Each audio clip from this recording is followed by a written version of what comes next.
इचलकरंजी महानगरपालिकेच्या निवडणुकीला प्रारंभ झाला आहे, प्रचार सोमवार झाला आहे. आपल्याबरोबर आमदार साहेब आहेत, माजी आमदार साहेब आहेत. काय सांगाल अण्णा, तुमच्यावर काय साहेब, काय सांगाल अण्णा, प्रचाराचा वेग कसा आहे काय? अतिशय चांगल्या पद्धतीनं प्रचार यंत्रणा कार्यरत झालेली आहे. आमचे सगळे सहकारी एकसंघपणानं प्रचारात आहेत. आत्ताच आमचे जुने मित्र आमचे सहकारी श्रीकांत कांबळे या ठिकाणी आलेत. त्यांनी ही उमेदवारी मागितली होती पण त्यांना मिळाली नव्हती. पण त्यांना निरोप दिल्यानंतर ते आले. त्या भारतीय जनता पक्षाच्या आणि युतीच्या महायुतीच्या आमच्या सगळ्या जागा निवडून आणण्यासाठी प्रचाराची जबाबदारी अंगावर घेऊन काम करणार म्हणून सांगून सगळ्यांच्या बरोबर आज प्रचारात उतरलेले आहेत. भागाभागात असंच चित्र आहे. उत्स्फूर्तपणानं प्रतिसाद आहे मतदार बंधू भगिनींचा. 100% आमचीच महायुतीची सत्ता आणि भाजपचा महापौर होणार आहे. आपल्यावर माझ्या आमदारांनी सांगितले की महापौर भाजप. आमदार साहेब काय सांगाल साहेब, सकाळी 8 वाजल्यापासून तुम्ही पायाला भिंगी लावून फिरताय. जवळजवळ 8 वाजता कोण कुठला आमदार उठत नाही, पण ज्या वेळेला 10 वाजता उठतात त्याला तुमच्या प्रचार सभा चाय पे चर्चा होतात. काय सांगाल? सकाळी 8पासून सतत चाय पे चर्चा संपर्क दौरा या ठिकाणी चालू आहे. मग सकाळी मॉर्निंग वॉक असू दे, त्यानंतर चाय पे चर्चाचे कार्यक्रम असू दे, वेगानं महायुतीचे भारतीय जनता पार्टीचे सर्व कार्यकर्त्यांनी प्रचारामध्ये पुढाकार घेतला, वेग घेतला आहे. आणि इचलकरंजीची जनता भारतीय जनता पार्टीच्या पाठीमागं आहे. त्यांनी गेल्या 2 इलेक्शनच्या पाठीमागच्या माध्यमातून दाखवून दिलं आहे. लोकसभेच्या सुद्धा 42,000चं लीड इचलकरंजीने दिलं. 57,000चं लीड माझ्या उमेदवाराला आमदार म्हणून दिलं. आणि महायुती BJPच्या पाठीमागं, मोदी साहेबांच्या पाठीमागं, फडणवीस साहेबांच्या पाठीमागं, शिंदे साहेब आणि अजित पवार साहेबांच्या पाठीमागं ही जनता आहे. हे वेळोवेळी या इचलकरंजीच्या लोकांनी दाखवून दिले. त्यांच्यावरती विश्वास आला आहे हेही दाखवून दिले. आरोप प्रत्यावरले इचलकरंजीचा पाण्याचा प्रश्न गेल्या वर्षापासून 20 वर्षात कोणी मिटवलं नाही, पण नुसतं आश्वासन देतात. मुख्यमंत्री येतात, पाहुण्यावर जातात, पाहुण्यावर जातात. 4 वेळा येऊन गेले. काय सांगाल विरोधकांना? अतिशय गांभीर्यानं आम्ही हा विषय हाती घेतला आहे. मी आमदार झाल्यानंतर 238 बोर मी स्वतः या इचलकरंजीमध्ये गेल्या 2-3 महिन्यामध्ये मारलेत. 238 बोरपैकी 207 बोरला पाणी लागले. त्यातले 160 बोरला आम्ही पंप आज अखेर सोडलेत. 3-4 दिवसामध्ये बाकीचेही बोरला आम्ही पंप सोडू ही व्यवस्था आम्ही या ठिकाणी उभं केली आहे. मुख्यमंत्री साहेब इचलकरंजीमध्ये धर्मवीर छत्रपती संभाजी महाराजांच्या मूर्तीचं अनावरणचा कार्यक्रम झाल्यानंतर इचलकरंजीमध्ये आलेले. त्या कार्यक्रम झाल्यानंतर शासकीय उद्घाटनाचा कार्यक्रम पार पडला. त्यात 5 कोटी रुपयेचा फिल्टर हाऊस ते उत्तम प्रकाश टॉकीज इथला पाईपलाईनचं लोकार्पण सोहळा त्या ठिकाणी झाला. त्याचबरोबर पिण्याच्या पाण्याचा 3 पिण्याच्या पाण्याच्या टाक्याचा लोकार्पण सोहळा झाला.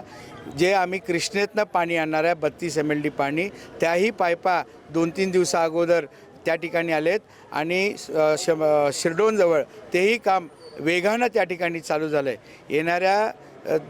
येणाऱ्या पावसाळ्याच्या अगोदर पाण्याचा प्रश्न अतिशय व्यवस्थित आणि अतिशय चांगल्या पद्धतीनं इचलकरंजीला 1 दिवस आड पाणी द्यायचं काम आम्ही अतिशय सिरियसली घेतलं आहे. आम्ही काम करून दाखवणार आहे. काम करून त्या लोकांना विश्वास संपन्न करून दाखवणार आहे. हे पाण्याचा प्रश्न आम्हीच सोडू शकतो म्हणून इचलकरंजीच्या लोकांनी लोकसभेला, विधानसभेला आम्हाला पाठिंबा दिला. इचलकरंजी महानगरपालिकेमध्ये पहिल्यांदा झाले युवक वर्गाला मोठ्या प्रमाणात महायुतीकडून उमेदवारी दिल्या आहेत. तुम्ही युवा आमदार आहात आणि येणाऱ्या विश्वास आहे की महायुतीचाच महापौर आणि महायुतीचेच उमेदवार ज्याच निवडतील. पुढचं इचलकरंजी शहराचं स्वप्न काय असेल तुमचं? म्हणजे सत्ता तुमची, केंद्रात सत्ता, राज्यात आणि महापालिकेत आल्यानंतर काय नियोजन असेल इचलकरंजीसाठी? इचलकरंजीच्या सर्वांगीण विकासासाठी फार मोठी जबाबदारी महानगरपालिकेच्या वतीनं येणाऱ्या नगरसेवकांच्यावरती असणार आहे. जो इचलकरंजीचा आरोग्याचा विषय, स्वच्छतेचा विषय, रस्त्यांचा विषय, दिवाबत्ती विषय असू देत, इथं असणाऱ्या त्या भागातल्या असणारे पेन्शन योजना, त्यांचे असणारे जे धान्याच्या योजना, लाडक्या बहिणीच्या जे KYC अपडेट करणारे त्या योजना, या सगळ्या योजनेबरोबर उद्योगधंद्याला चांगलं वातावरण झालं पाहिजे. त्यानंतर गुंडगिरी जी भागाभागामध्ये कुठंतरी डोकं वरती काढते त्याच्यावरती आळा करण्याचं, या सगळ्या माध्यमातून या महानगरपालिकेच्या नगरसेवकांच्यावरती फार मोठी जबाबदारी येणार आहे. त्यांचा एक प्रतिनिधी म्हणून, आमदार म्हणून मी त्यांच्याबरोबर असणार आहे. एक युवा आघाडीला आम्ही फार मोठी प्रतिनिधित्व करायची संधी आमच्या ह्या 65 उमेदवारांच्या माध्यमातून आम्ही या ठिकाणी दिलं आहे. युवा हा भारत देशाचा कणा आहे. सगळ्यात जास्त जगात युवा पॉप्युलेशन ही भारतामध्ये आहे आणि म्हणून आम्ही युवांना आम्ही या ठिकाणी उमेदवारी देऊन इचलकरंजीची सुद्धा जबाबदारी आम्हाला या ठिकाणी मिळाल्या. खासदार आणि आमदार म्हणून आम्ही आहोतच युवक, आता नगरसेवकसुद्धा युवक त्या ठिकाणी निवडून आलेले दिसतील. लाडके देवाभाऊ येऊन गेल्यानंतर वातावरण पूर्ण चांगलं झालं. आता लाडके एकनाथ शिंदे येत आहेत, काय सांगाल? माननीय एकनाथ शिंदे उपमुख्यमंत्री साहेब ज्यावेळी महाराष्ट्राचे मुख्यमंत्री होते त्यांच्या त्यावेळी राज्याचे प्रमुख म्हणून लाडकी बहीण योजना आम्ही त्या ठिकाणी चालू केली होती. विरोधकांनी ह्या लाडक्या बहिणीच्या विरोधात जाऊन कोर्टामध्ये धाव घेतली. योजना चालू होता कामा नये अशा पद्धतीची सुद्धा त्यांनी एक सिस्टम लावलेली, परंतु आम्ही ती सगळी हाणून पाडली. गेल्या सव्वा वर्ष एकही हप्ता आमच्या लाडक्या बहिणींचा महिन्याचा चुकला नाही. सतत निरंतर 1500 रुपये त्यांच्या खात्यावरती ऑनलाईन ट्रान्सफर होतात.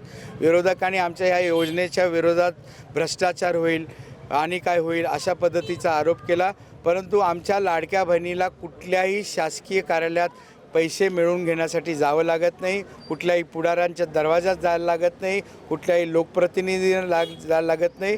महिना संपला की त्यांच्या खात्यावरती 1500 रुपयेच्या मोबाईलवरती त्यांची मेसेज येतो आणि त्यांना पैसे मिळतात. आपण जर बघितलं तर प्रकाश आवाडे आणि राहुल आवाडे यांनी सांगितलेलं आहे की इचलकरंजी महानगरपालिकेवर महायुतीचाच महापौर आणि महायुतीचेच 55 ते 50 सीटा निवडून येईल असा आत्मविश्वास बळावलेला आहे. कॅमेरामन निखिल विशेष मी साईनाथ जाधव, TV9 मराठी, इचलकरंजी.